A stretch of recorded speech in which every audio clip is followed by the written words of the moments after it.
হৃদয়ে এখন রক্তক্ষরণ হচ্ছে।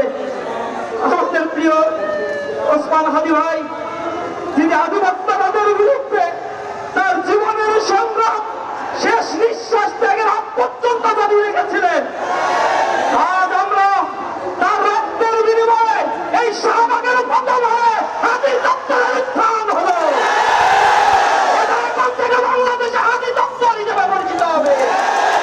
এই হাদি দপ্তর থেকে আমরা ঘোষণা করতে চাই, তোমরা হাদিকে গুলি করে স্তব্ধ করে দিতে চেয়েছ, মনে করেছ হাদিকে গুলি করার মধ্য দিয়ে সবাই মনে হয় ঘুমিয়ে পড়বে। আজ হচ্ছে দেখো, হাদির রক্তের বিনিময়ে লাখো হাদি বাংলাদেশে জন্ম নিয়েছে। তারা বাংলাদেশের প্রত্যন্ত অঞ্চলে জেগে আছে। তারা বিপ্লবের মশাল হাতে নিয়ে স্বৈরাচারের বিরুদ্ধে কথা বলবে। জাতিবাদের প্রেতাত্মারা যতক্ষণ পর্যন্ত জাগ্রত থাকবে, প্রতিটি ঘরে ঘরে একটা হাতি জাগ্রত হবে।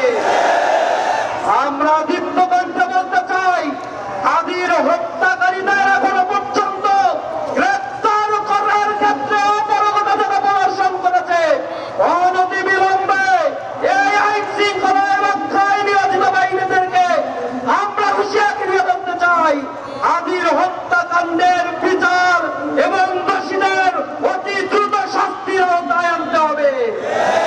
এই বঙ্গপ্রদেশ সেই ইতিহাসের সাক্ষী, যখন ব্রিটিশরা এখানে আগমন করেছিল, ব্রিটিশদের বিরুদ্ধে এই উপমহাদেশের সর্বপ্রথম বিদ্রোহ শুরু করেছিল ফকির মজনু শাহ।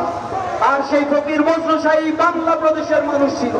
সুতরাং আমাদেরকে যারা তাদের আধিপত্যের করাল গ্রাসে নিমজ্জিত করে আমাদের বিপ্লবীদেরকে হত্যা করতে চাও, কান খুলে শুনে রাখো, আমাদের গায়ে রক্ত থাকবে, তোমাদের এই পদ ইন্টেনশন বাস্তবায়ন হতে দেওয়া হবে না। শহীদ ওসমান হাদির ছোট্ট সন্তান, সে এখন অবুঝ, সে তার বাবাকে কি বলে ডাকবে?